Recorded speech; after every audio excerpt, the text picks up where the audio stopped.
This is your before and after story, where your first steps towards a new life-changing career begin.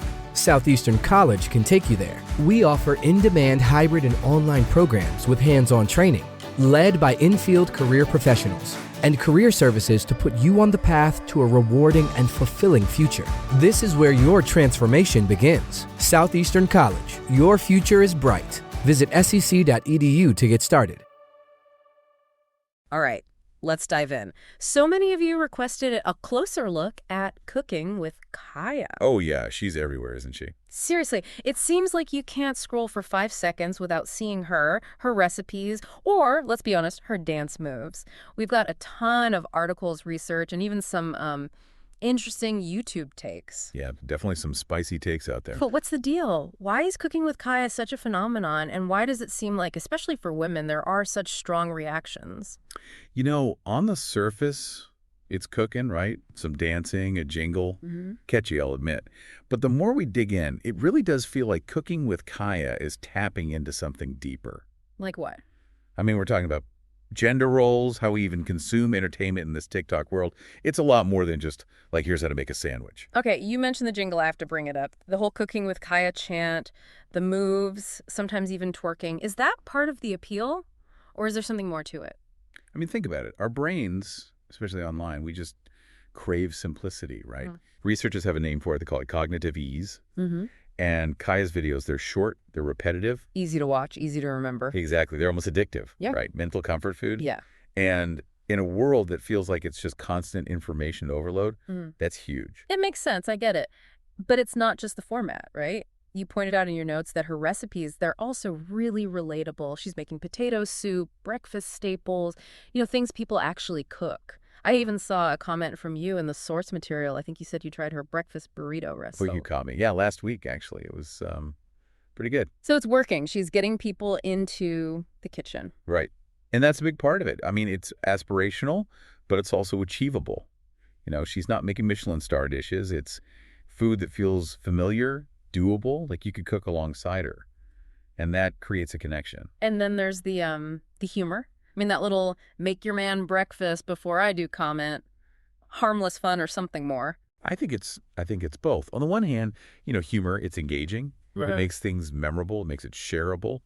But on the other hand, that comment, even if it's just a joke, it does kind of play into, these underlying anxieties some women have brought up. Right, like about competition and relationships. Especially in the digital age where everything feels so amplified. Okay, so we've got this engaging format, recipes people connect with, and then that touch of humor all playing into her, skyrocketing popularity.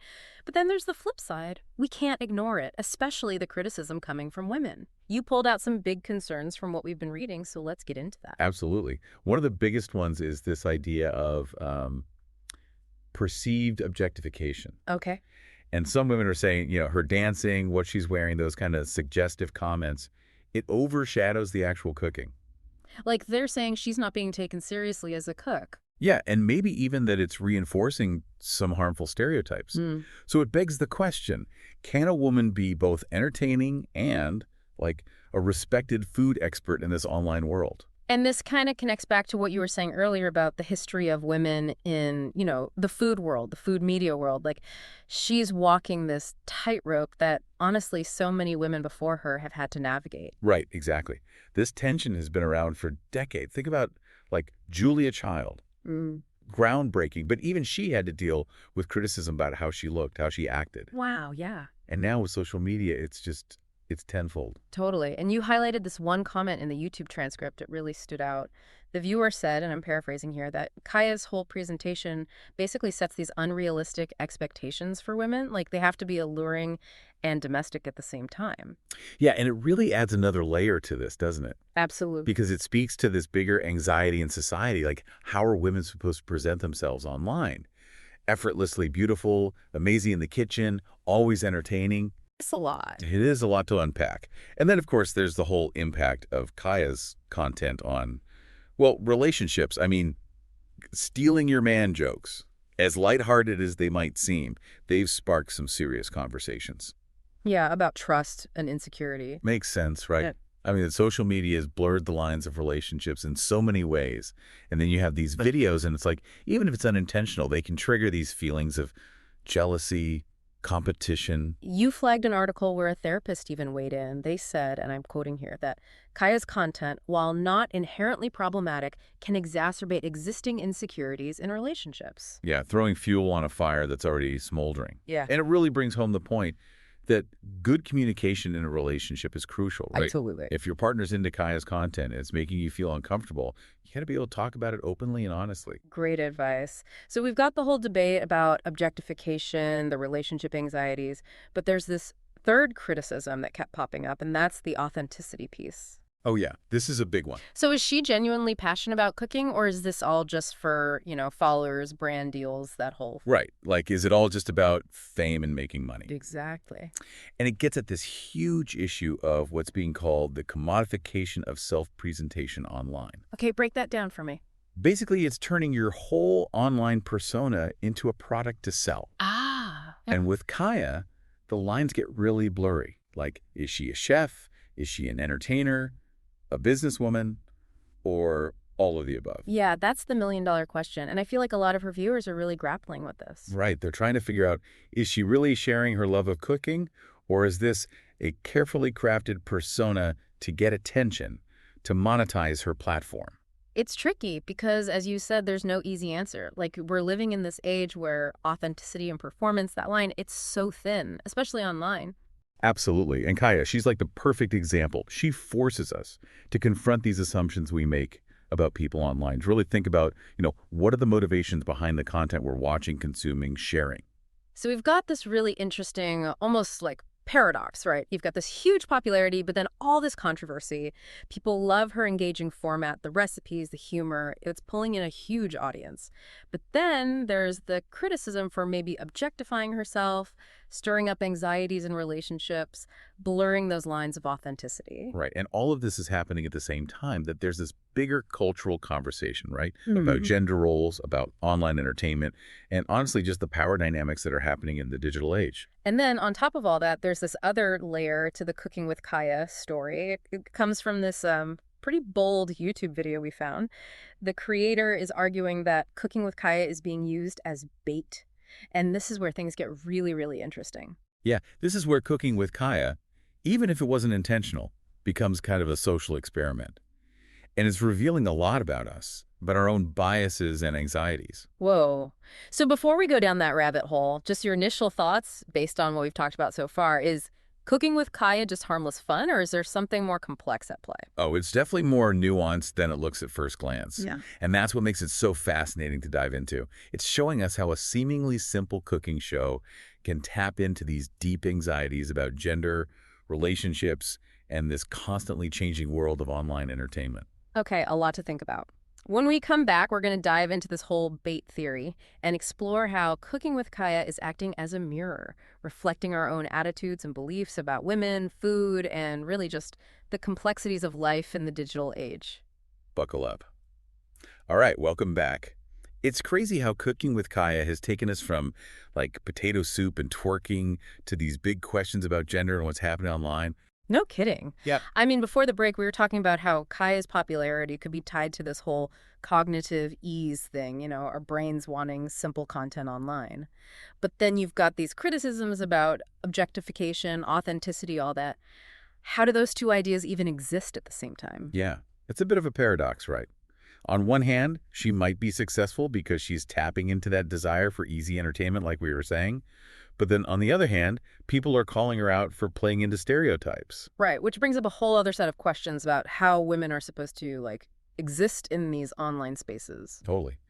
And speaking of that, one of the articles you shared talked about the male gaze and how it affects how women present themselves online. Do you think that applies here? I mean, yeah, probably, right? The whole idea that women are constantly being judged based on how appealing they are to, some imaginary male audience. Exactly. And that can create this pressure to conform to certain standards of beauty and behavior, even in something like cooking. And it's not just about being attractive, right? It's this whole thing where women have to be attractive, but not too sexy. They have to be skilled, but not intimidating. You even highlighted a quote in the article about that. It really fits with what's happening with Kaya, don't you think? Absolutely. It's like she can't win.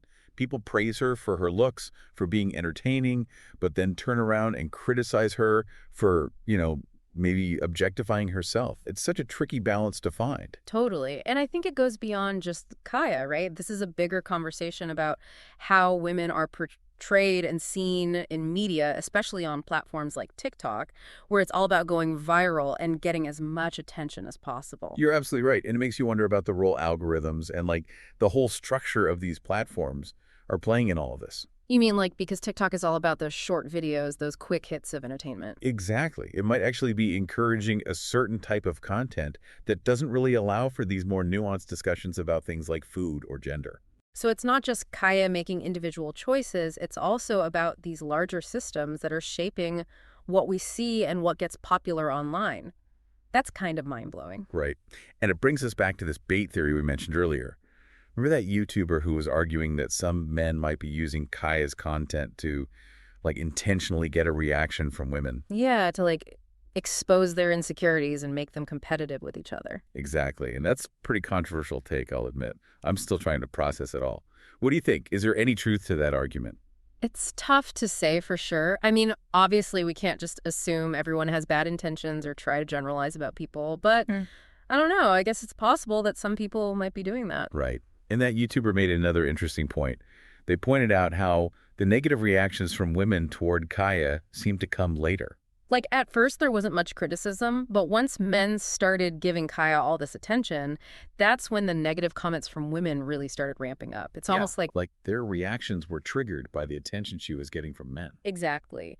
And it kind of suggests that, at least for some women, their reactions might be tied to feeling threatened in their own relationships or maybe feeling like they have to compete with Kaya. That's a really good point. And it just goes to show how social media can make those anxieties and insecurities we all have so much worse. Totally. So even if we don't buy into the whole bait theory, it still brings up some important questions about how social media impacts relationships and how the content we see online can bring up all these complicated emotions. Absolutely. And it all goes back to this idea of cooking with Kaya being like a social mirror. Yeah, reflecting something back at us. It's not just about the food or even Kaya herself. It's about what this whole situation reveals, about how we think and feel about gender, relationships, and this whole crazy digital landscape we're all living in. Yeah. And one of the articles you sent used the term parasocial relationships to describe how people connect with people online. Parasocial relationships, yeah. I remember that. It's like we feel like we know these online personalities even though it's not a two-way street. Exactly. So in a way, Kaya's viewers might be projecting their own experiences and anxieties onto her and her content, even though she's not actually part of their lives. Wow, so we're basically laying our own baggage onto her without even realizing it. It's possible. And that can lead to all sorts of misunderstandings, misinterpretations, even conflict, like with this whole bait theory and the worries about relationships. It's wild how something as simple as a cooking show can bring up all this stuff. It really shows how social media can both connect us and, drive us apart. It really does. And I think it highlights the importance of, media literacy, being aware of how the things we watch and read online affect us, our thoughts, our feelings, even our actions. So if we're trying to sum all this up for our listeners, what are the big takeaways from this deep dive into cooking with Kaya? Well, I think the biggest thing is to be aware of how we're engaging with stuff online. It's not just about passively watching. We have to question things, consider different perspectives, and just be aware of how it might be affecting us. Yeah, and remember that there are real people behind those accounts, and what we say and do online can have real-life consequences. Exactly. It's so easy to get caught up in the online world and forget that there are actual human beings on the other side of the screen. Totally. And it's not just about being nice, although that's definitely important. Yeah. It's also about being thoughtful about the things we read and watch, and about the stories we're spreading. What do you mean? Think about that bait theory again. Whether or not we believe it, it shows how online content can be used to reinforce harmful stereotypes and cause division. We have to be aware of that and challenge it when we see it happening. Okay, so it's not just about being nice, it's about being responsible. Exactly. We have a responsibility to think critically about what we're watching and sharing, and to be aware of how it might affect other people. This has been a wild ride. I mean, we started with potato soup and dance moves, and now we're talking about gender, relationships, authenticity, the power dynamics of the internet. It's amazing how Cooking with Kaya has become this mirror, reflecting back all these anxieties and beliefs we have about the world. It really shows how powerful online content can be in starting conversations and making us question the things we think we know. And that's what the deep dive is all about. Totally agree. So to everyone listening, we encourage you to keep thinking critically about what you see online. Question things, look for different perspectives, and most importantly, remember that there are real people behind those accounts. And if Cooking with Kaya has taught us anything, it's that even the simplest things can be more complicated than they seem. Keep exploring, keep asking questions, and keep the conversation going. Until next time. Welcome back to the deep dive. We've been breaking down this whole Cooking with Kaya thing, the good, the bad, the bait theory. Right, a lot to unpack. But before we wrap up, we really need to talk about the impact all this is having on Kaya herself. Yeah, it's easy to forget sometimes that behind all these viral videos and online personas, there are actual people dealing with real-life consequences. Exactly. And we talked about how social media can really mess with people's anxieties and insecurities, but it can also have a huge impact on mental health, especially when you're facing all this online criticism and scrutiny. Oh, absolutely. There's so much research now about how online harassment and negative comments can lead to, like, stress, anxiety, depression, even in some cases thoughts of self-harm. It's serious stuff. And for someone like Kaya, whose whole persona is so tied to her online presence, it's got to be even more intense. Like, that line between what's online and what's real gets even blurrier. How do you think she's handling all this attention, the good and the bad? It's hard to say for sure, obviously, without knowing her personally, but I think it's safe to say that this kind of scrutiny, even if it comes from a good place, can really take a toll. It's like she's living in a fishbowl where everything she does is being watched and judged by millions of people. It's got to be exhausting. And we've seen this happen over and over with online personalities, right? Oh, yeah. That pressure to keep up a certain image, the fear of making a mistake, the constant stream of comments. It can be totally overwhelming. And I think it's important to remember that even the people who seem to be thriving online are still human. They still have vulnerabilities and emotions. So as we're wrapping up this deep dive, what are some things we should keep in mind when we're engaging with content online, especially with people like Kaya? Any final thoughts for our listeners? I think the biggest thing is to approach everything online with empathy and critical thinking. Remember that there are real people on the other side of those screens, and our words and actions have real consequences. That's such a good reminder. It's so easy to get caught up in the online world and forget that we're interacting with real people. And it's not just about being nice, though that's definitely important. It's also about being aware of the information we're taking in and the stories we're helping to spread. What do you mean by that? Well, think back to that bait theory we were discussing. Regardless of whether you agree with it or not, it shows how online content can be used to reinforce harmful stereotypes and create division. We have to be conscious of those things and challenge them when we see them. So it's not just about being nice, it's about being responsible. Exactly. We have a responsibility to think critically about what we're watching and sharing, and to be aware of how it might affect other people. Wow, this has been such a fascinating deep dive. I mean, we started with potato soup and dance moves, and now we're talking about gender, relationships, authenticity, the whole power dynamic of the internet. It's incredible how Cooking with Kaya has become this mirror reflecting all these anxieties and beliefs we have about the world. It really shows you how powerful online content can be, how it can spark these conversations and make us question what we think we know. And that's what the deep dive is all about. Absolutely. So to everyone listening, keep thinking critically about what you see online. Question things, consider different perspectives, and most importantly, remember the human beings behind those accounts. And if Cooking with Kaya has taught us anything, it's that even the simplest things can be way more complicated than they appear. Keep digging deeper, keep asking questions, and keep the conversation going. And that's a wrap for this episode of The Deep Dive. Thanks for joining us. Today is your lucky day. Today is the day that our $3 website works for you, paying you directly to your PayPal daily. Imagine $3 ongoing continuous payments to your PayPal account. Imagine falling asleep and waking up to $300 in your PayPal account. How would this make you feel? How could this help you? What bills could you pay? What kind of fun could you have? What does that retirement look like now? All for a one-time payment of $3. This website is DFY done for you, fully built and completely hosted, and never stops collecting payments for you. You have spent $3 on coffee on a regular, but that coffee won't help you create multiple streams of income. Click the link below.